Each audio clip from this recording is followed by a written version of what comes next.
同事蹭我车3个月，油费他永远忘带手机，车上的水果零食他吃的比我还快。我烦了，索性把车停在家里，每天骑自行车上班。他气得在公司门口拦住，质问我为什么不等他一起走。我车坏了，送去修了。那你让我怎么回家？你是不是故意的？第二天，保安小哥给我看了一段监控，他每天下班后都在我的公车位旁转悠，对着空气跺脚，嘴里念念有词。他天天跟我们抱怨说，你把他扔下了，没车坐，他一个弱女子回不了家。监控屏幕上那模糊的身影正对着我空荡荡的车位，像是在对着空气进行一场激烈的咒骂。保安小哥小张把声音调大了一点，只有模糊的电流声和他尖锐断断续续的音节。分明是故意的，我会让你好看的，混蛋！谢谢你，张哥。小张挠了挠头，一脸的正直和不解。哎，杨哥，这女的怎么回事啊？天天来我们这儿演大戏，说你把她扔下了，她一个弱女子回不了家，还说你是故意让她难堪。我轻笑出声，林月确实是办公室里公认的美女，大波浪长发，妆容精致，每天踩着10厘米的高跟鞋摇曳身姿，可惜一副好皮囊下包裹着的是一具贪婪又自私的灵魂。回到工位，我桌角那盆精心养护的绿萝被挪到了一个晒不到太阳的角落，叶片无精打采的耷拉着，像是被人狠狠掐过。我心里清楚这是谁干。茶水间里传来了林月刻意拔高的带着哭腔的声音：我真的不知道我做错了什么，大家同事一场，不就是应该互帮互助吗？他以前都好好的，突然就这样，肯定是故意的。我每天晚上回去都好晚，路上又黑，我真的好害怕。没事，慢慢说。几个同事围着他七嘴八舌的安慰：月月别哭了，为这种人生气不值得。就是有些人心眼小得很，看不得别人好。平时和我关系不错的同事从我身边递给我一个你好自为之的眼神，而另一个一向跟林月走得很近的同事直接走到我面前，双臂抱在胸前，居高临下的看着我。阳光做人别太绝了，人家一个女孩子每天蹭你车是看得起你，你直接把人半路扔下算怎么回事？不就是有辆破车吗？有什么了不起的？我平静地看着他，没有回答一个字。我打开公司内部的通讯软件，屏幕赫然亮着几条信息。听说你故意不让林月坐车，阳光做人留一线，日后好相见。一个办公室的，没必要这么小气吧？真没想到你是这种人，太让人失望了。我刷新了一下林月的社交平台，果然一条新动态在半小时前发布：善良被当成驴赶飞，从此我该相信谁？配图是他精心修过的自拍，眼眶通红，几滴泪珠恰到好处挂在纤长的睫毛上。我见犹怜，下面的评论区已经是一片对我的声讨。月月别哭，抱抱你。哪个混蛋欺负我们家月月了？站出来！我猜就是你们公司那个开白色 SUV 的，上次还看到他了，长得一副刻薄相。我看着屏幕上他的精彩表演，内心毫无波澜，甚至有点想笑。一个靠吸食别人善意为生的寄生虫，当宿主不再提供养分时，便开始疯狂的撕咬和污蔑。这套路我看得太清楚了。我关掉软件，给保安小哥小张发了条信息：张哥，以后有新节目记得帮我录着，多角度啊，高清的。舆论的压力像涨潮的海水，一波一波的涌。但林月很快发现这一招对我没用，我依旧每天准时骑着自行车上下班，在公司里对他的哭诉和周围人的指指点点视若无睹。他开始坐不住。第二天下午，我正在赶一份非常重要的报告，林月端着一杯刚冲好的拿铁从我身边摇曳而过。就在他经过我座位的一瞬间，他的脚下突然一个夸张的趔趄，整杯滚烫的咖啡尽数泼洒在我摊开的报告文件上。哎呀，对不起，对不起，阳光，我真的不是故意的。他的声音里充满了惊慌，但他的眼睛里却没有丝毫的歉意，那双漂亮的眼睛深处一闪而过的是毫不掩饰的得意和挑衅。同事们闻声围了过来，看着那滩狼藉，发出一阵阵惋惜的抽泣声。天哪，这报告全毁了！这可是王总下午开会就要用的。哎呀，月月都说了不是故意的，阳光你也别太生气了，谁都有不小心的时候嘛。他的话明着是劝解，实则是在给我上引导，暗示如果我发火就是小题大做。林月顺势抽噎起来，眼泪说来就来。我真的，我陪你，我重新帮你打印一份好不好？这份报告是我花了1周时间整理分析，根本不是重新打印就能解决的。我没有发火，我甚至连眉毛都没有皱一下，我只是静静地看着那份被毁掉的报告，然后拿起旁边的纸巾，慢条斯理地擦拭着桌面上流淌的咖啡渍。没关系，我电脑里有备份文件，就是重新打印装订可能要花点时间。林月，不过还是麻烦你去跟王总解释一下，3点的会议因为你弄湿报告的原因，可能要推迟10分钟。王总可是公司里以严厉和不近人情著称的铁面阎王，我怎么敢去的？林月的脸以肉眼可见的速度从得意的绯红变成了惊慌的惨白，她求助似的看向周围的同事，但这一次没有人帮她，毕竟咖啡是她泼的，这是所有人亲眼所见的事实。去吧，主动去承认错误，王总那么明事理的人不会真的怪你的。再说了，大家可都看着呢。林月站在原地进退两难，去就要面对王总的雷霆之怒，她那张漂亮的脸蛋上血色褪尽，嘴唇哆嗦着，一个字也说不出来。我不再看她，重新打开电脑里的备份文件，点击打印，打印机开始嗡嗡作响。林月最终还是硬着头皮去了王总的办公室，回来的时候眼睛红得像兔子。她路过我座位时，那怨毒的眼神恨不得在我身上剜下2块肉来。我毫不在意，甚至还对着她露出了一个友善的微笑。下班后，保安小哥小张发来的微信：杨哥，今晚有大片上演 ，VIP 座位已为您预留。大约过了半小时，手机再次震动，小张发过来一段视频，林月站在我的空车位旁，像一头被激怒的母狮，恶狠狠地对着空车位踢了好几脚。就在他准备离开的时候，看到了不远处的一辆 SUV 和我的车是同款型号，唯一的区别是车牌号，但显然林月是不会去关注这些，更不会去记车牌号。他眼中闪过恶毒的光，绕着那辆 SUV 走了一圈，然后从包里掏出了一串钥匙。这是要换车吗？就在林月手中的钥匙刚接触到车漆的时候，远处突然传来一阵脚步声。视频到这里就结束了。小张的语音适时的传来，带着一些憋不住的笑意。杨哥，他好像把别人的车当成你的车了，这姐妹儿有点魔怔了。他甚至分不清哪一辆是我的车。他恨的不是我阳光这个人，而是那个不再对他予取予求，不再无条件满足他私欲的工具。当工具不再好用，他想做的就是毁了他。我看着视频里林月那副疯狂的样子，没有愤怒，反而觉得一阵荒谬。一个大胆的计划在我脑中迅速成型。我保存好这段视频，给小张回了条信息。好，明天帮我个忙。周一上班，林月几乎是哭着冲进办公室。完了，月月，出什么事了？我真的不知道怎么办。上周五晚上，我一个人挤地铁回家，我的钱包被偷了，里面有我这个月的生活费，还有我所有的证件，我该怎么办啊？他哭得撕心裂肺，仿佛天塌下来了一般。办公室里一片哗然。天哪，怎么这么不小心？现在的小偷太猖獗了！快去挂失啊！银行卡、身份证很重要的。就在一片同情的安慰声中，林月突然话锋一转，抬起眼睛直勾勾地看向我。都怪阳光，如果他还肯开车带我，我就不用去挤地铁，我就不会被小偷偷了钱包，都是他的错。办公室里瞬间安静下来，所有人的目光齐刷刷地向我射来，仿佛我才是那个偷走钱包的小偷，甚至比小偷更可恶。因为在他们的逻辑里，如果不是我冷漠无情，林月根本就不会有被偷的机会。林月似乎很满意这种效果。阳光，这件事你有不可推卸的责任，我的损失你至少要赔我一半。看着他眼中闪烁的贪婪和算计，我从椅子上站了起来，整个办公室的人都屏住了呼吸，以为一场激烈的争吵即将爆发。赔你是吗？可以，但是为了明确我们双方的责任，我觉得还是先报警吧。报警两个字像一颗深水炸弹，在寂静的办公室里轰然炸开。林月的脸瞬间就白了，我拿出手机做事就要拨打电话，嘴里还在不紧不慢地解释着，让警察来处理是最公正也是最有效的，他们一定会帮你抓住那个小偷，到时候你的损失就全部都追回来了。正好我也想跟警察同志好好说说，为什么你会觉得我有责任赔偿你的损失？林月像被踩了尾巴的猫一样，一把扑过来，死死按住我拿手机的手。别报警，我就是丢了点钱，这点小事惊动警察，不好，真的不好。这怎么是小事呢？你的生活费，你所有的证件都在里面啊！你不是说都怪我吗？让警察来评评理不是正好吗？他不敢报警，因为他根本就没有被捅，这从头到尾都是他自导自演的一出戏，目的就是为了用更大的道德绑架来逼我就范，从我这里讹一笔钱。我不想把事情闹大，阳光，你非要这么咄咄逼人吗？我们还是不是同事了？他又想举起道德的大棒，可惜这一次没人再附和他了。看到他这副死活不肯报警的样子，大家心里都跟明镜似的，看向他的眼神已经从之前的同情和谴责，变成了怀疑、鄙夷和看好戏的嘲弄。林月，我的善良不是你拿来敲诈勒索的筹码，下一次开口要钱之前，最好先掂量掂量自己编的谎话经不经得起推敲。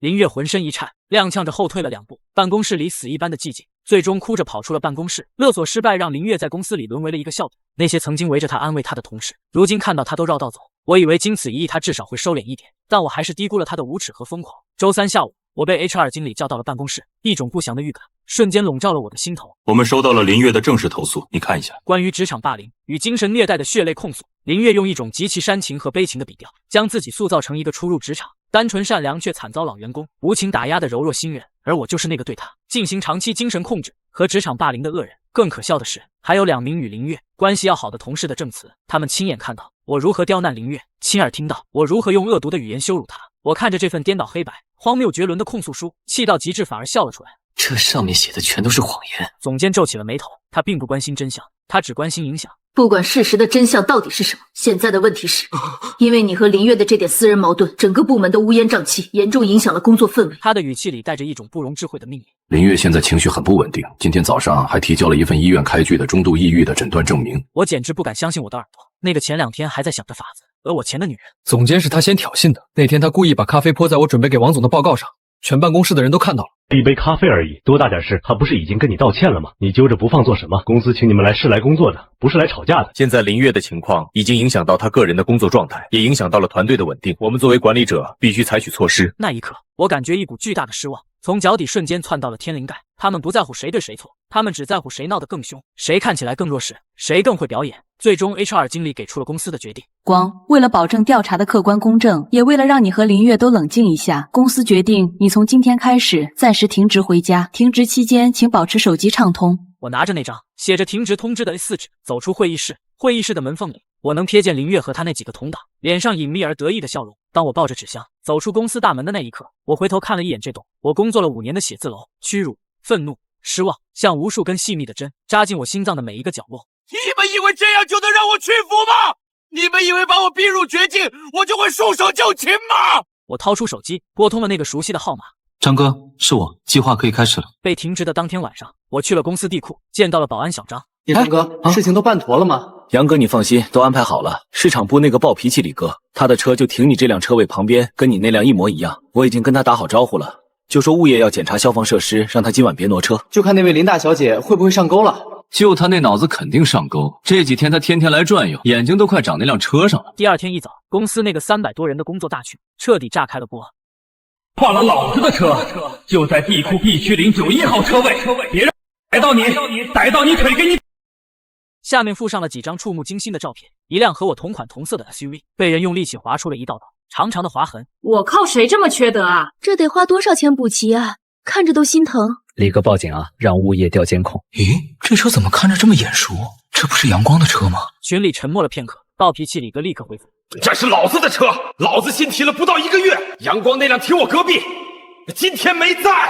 很快物业经理就被艾特了出来。大家稍安勿躁，我立刻去调取监控。大约半小时后，一段模糊但关键的视频被发到了群里。视频里，一个穿着风衣、戴着口罩和帽子的女人，在李哥的车旁鬼鬼祟祟地停留了很久。虽然看不清脸，但那标志性的大波浪长发，那双10厘米的高跟鞋，所有认识林月的人都能在第一时间认出她来。他拿出钥匙在那辆车上狠狠地划了好几下。就在这时，保安小张在群里恰到好处地作证：我前几天晚上值班，就看到这个女的总是在这几辆白色的 SUV 旁边转，嘴里还骂骂咧的，我还以为她找不到自己的车了呢。小张的这条语音成了压垮骆驼的最后一根稻草。这不是林月吗？他为什么要画李哥的车呀？他们有仇吗？疯了吧他？这女的脑子有病吧？暴脾气李哥直接在群里艾特林月总监和 HR 经理。下午2点保安适当面对质，你要是不来，老子现在就直接报警，让警察来公司请你走。整个群鸦雀无声，所有人都被这惊天大反转给镇住。我躺在床上，看着手机屏幕上的一切，感觉浑身的血液都在畅快的奔流。我等了许久，终于等到了一个完美的时机。啊，发生了什么事？我的车送去4S店保养了，还没回来呢。幸好，不然被划的就是我的车了。我这条信息像是在滚烫的油锅里又浇上了一瓢冷水，瞬间群里再次炸开了锅。我明白了，林薇以为李哥的车是阳光的，他这是报复阳光，结果划错车了。我的天，这心机也太歹毒了吧！自己演戏恶钱不成，就去划人家的车。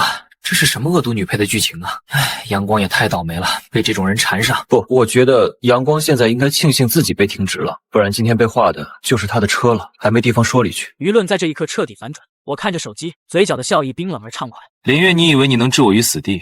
你只是亲手为自己挖好了一个坟墓，而我不过是那个最后帮你填上土的人。下午2点整，我推开了保安室的门，小小的房间里挤满了人。阳光，你来干什么？你已经被停职了。我没有理他，只是径直走到众人面前，将一个 U 盘放在了桌子上。总监、经理，我虽然被停职了，但今天这件事好像是因我而起，我觉得我必须来澄清一些事情。你不关你的事，你少在这里假惺惺了，就是你陷害我。我是不是陷害你？我们用事实说话。林月，我知道你肯定会抵赖，说视频里的人不是你，或者说你只是路过，没关系，我这里还有一些更有趣的东西。我当着所有人的面点开了第一个视频文件，屏幕上林月正对着我的空车位跺脚叉腰，嘴里念念有词。这是上周4的监控，你在我的车位旁咒骂了3分钟。总监和 HR 的脸色变了变，我没有停顿，点开了第二个视频，那是林月试图用钥匙去划那辆和我的车同款的 SUV， 但因为有人经过而作罢的画面。这是上周5的监控，你不仅咒骂，还是图对车辆进行破坏。林月的呼吸开始急促起来，她死死地盯着屏幕，嘴唇哆嗦地说不出话。暴脾气李哥的拳头已经捏得咯咯作响。我点开了第3个视频，那是他自导自演钱包被偷大戏的第2天。小张拍下的大片视频里，他对着那辆无辜的 CUV 做出了用脚踹轮胎的动作，那股狠劲隔着屏幕都让人心惊。这是这周1的监控，在勒索我赔偿失败后，你对这辆车的恨意又加深了一层。我重新播放了李哥发在群里的那段划车视频，然后我将4个视频并排放在屏幕上。请你们看，这是他误以为是我的车，进行了一系列从咒骂到尝试破坏，再到最终实施破坏的行为，这是一条完整的犯罪动机和实施过程的证据链。我清晰地解说着，像一个冷静的法官在宣读一份不容置疑的判决书。你一直以为这车是我的，对吧？你从不在意车牌号，只在乎它能免费准时送你回家。当这份便利被我收回，你便怨恨我。舆论打压、诡计陷害、勒索威胁全失败后，你选了最极端也最愚蠢的方毁了它。只可惜你连你的报复对象都搞错了。我的话音落下，整个保安室死一般的寂静，所有人都用一种看怪物一样的眼神看着瘫坐在椅子上的林月。暴脾气李哥终于忍不住了，他指着林月的鼻子怒吼出声：原来是你这个，老子跟你无冤无仇，你划老子的车！总监和 HR 经理怎么也想不到，那个在他们面前哭哭啼啼扮演着柔弱受害者的林月，背地里竟然是如此一个心慈歹毒行为疯狂的女人。我看着林月那张已经毫无血色的脸，缓缓地说出了最后一句话：现在你们还觉得我是那个职场霸凌者，他是那个需要被保护的受害者吗？这一句话像一把重锤，狠狠地砸在了总监和 HR 经理的心上。真相已经大白于天下，而他们就是这场闹剧里最愚蠢的帮凶。在铁一般的证据面前，林月心里的最后一道防线彻底崩溃了。他猛地从椅子上跳起来，像一头发了疯的野兽，指着我的鼻子，发出了歇斯底里的尖叫。是你，都是你，阳光是你设计的，是你故意陷害我，你就是看不得我好。你以为你是什么东西？不就是有辆破车吗？我肯坐你的车是，你还敢跟我摆脸色？他的声音尖利刺耳，充满了恶毒的咒骂。那张曾经漂亮的脸，此刻因为嫉妒和疯狂而扭曲，丑陋不堪。总监和 HR 经理被他这副疯狂的样子吓到了，下意识的连连后退，生怕被他波及。暴脾气李哥更是被他骂得火冒三丈，他直接拿出手机对准了林月。行了，啥也别说了，你这精神状态，我必须报警，让警察来处理。一听到报警 ，HR 经理的脸色瞬间就变了。如果警察介入，这件事就会变成社会新闻，公司的名声就全完了。林月，你的行为已经严重违反了公司的员工守则，并对公司声誉和同事财产造成了极其恶劣的影响。我代表公司正式通知你，即日起解除与你的劳动合同，请你立刻收拾东西离开公司。然后他转向我，脸上充满了歉意和讨好的笑容。阳光，真的对不起，是公司调查不清，是我们工作上的失误，委屈你了。你的停职决定立刻取消，从明天开始正常来上班。关于这次的事件，公司会对你做出相应的补偿。林月听到解除劳动合同这几个字，瞬间瘫坐在了地上。补偿就不必了，但我需要公司给我一个正式的、盖着公司公章的书面道歉，并且这份道歉信需要发在公司全员大群里。HR 经理脸上的笑容僵了一下，总监的脸色也有些难看。让公司公开承认错误，并且向一个普通员工道歉，是从未有过的事情，这比扣他们奖金还让他们难受。我没有退让，只是平静地看着他们。如果公司觉得这个要求不合理，那么我也会保留我所有的证据。或许我该找个律师，跟公司法务部好好聊一聊，关于职场污蔑、不公正对待以及帮凶的法律责任。他们对视了一眼，从对方眼中都看到了妥协。最终 HR 王丽连连点头。应该的，应该的，这是我们必须做的。阳光，你放心，道歉信今天下班前你一定能看到。林月被开除后，赔偿了李哥一大笔修车费。他的父母来公司闹了一场，最后还是灰溜溜的走了。我恢复了正常的工作，甚至比以前更加平静。但林月的报复并没有就此结束。几天后，同事神秘兮兮的把手机递到了我面前。阳光，你快看这个，怎么会有这样的报道？今天内幕曝光，某公司压榨员工，心机女高管为逼走新人，竟联手公司设局陷害，可怜新人反被开除，天理何在？我不用点进去就知道发帖人是谁。整篇帖子添油加醋，颠倒黑白，极尽抹黑之能事。下面已经有了几百条跟帖。公司也太黑了吧！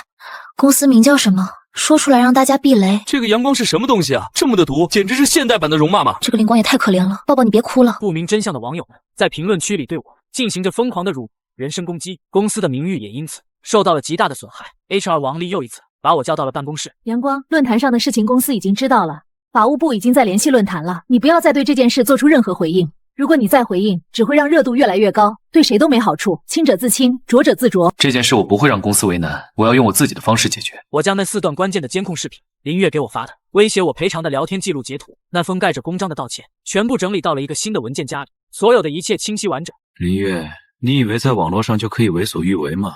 你太天真了。网络从来都不是法外之地，而我也从来都不是一个任人宰割的羔羊。这一次，我要让你知道什么叫做致命一击。我做的第一件事是请了一位律师，把所有的证据材料都给他。杨先生，你放心，这场官司我们赢定了。我们迅速起草了2份律师函，一份直接发给了那个论坛的法务部，要求他们立刻删帖；另一份直接寄给林月本人。当我把我的计划告诉公司法务部时，他们先是震惊，随即表示了支持。在2份律师函发出后的第2天，我在那个热度很高的帖子下面进行了回复。我的回复如同一颗重磅炸弹，瞬间引爆了整个评论区。没有声嘶力竭的哭诉，没有狗血淋头的对骂，只有一条条不容置疑的证据视频截图，盖着公章的官方文件。之前还在疯狂辱骂我的网友们瞬间哑火了，评论区的风向发生了惊天逆转。这是我今年看过最牛逼的反转，楼主牛啊！这反击简直是教科书级别的，逻辑清晰，证据确凿。所以那个林月从头到尾都在撒谎，连车都能划错，这是什么奇葩呀？论坛观众的反应也很好，林月的帖子很快就被删除，账号也被平台永久封禁。林月收到律师函，当场就崩溃。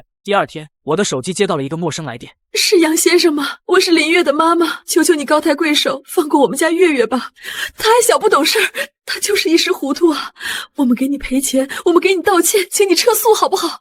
她要是留了案底，这辈子就毁。我静静的听着没有说话，只是用一种极其平静的语气说了一句：这些话你应该去跟我的律师说。随后挂断电话。还小不懂事，一个27岁的成年人做出了那么多恶毒的事情，最后还要父母来替他善后，用一句他还小来到德绑架受害者，这是何等的讽刺。林月最终没有留下案底，在他的父母几次3番的找到公司，痛哭流涕的替他道歉，并赔偿了李哥所有修车费。公司和我都选择了撤诉，不是心软，而是没有必要了。他的名声在圈子里已经彻底臭。后来又找了几份工作，但都做不长久，没有哪家公司敢用一个心思歹毒、行为疯狂，还喜欢在网上造谣的人才。而我在公司的境遇却发生了翻天覆地的变化。总监在部门的周会上公开点名表扬了我，随后把一个公司筹备了很久的重要项目交到了我的手上，并让我担任项目负责人。一切都已是过往云烟，因为这才是生活本该有的美好样子。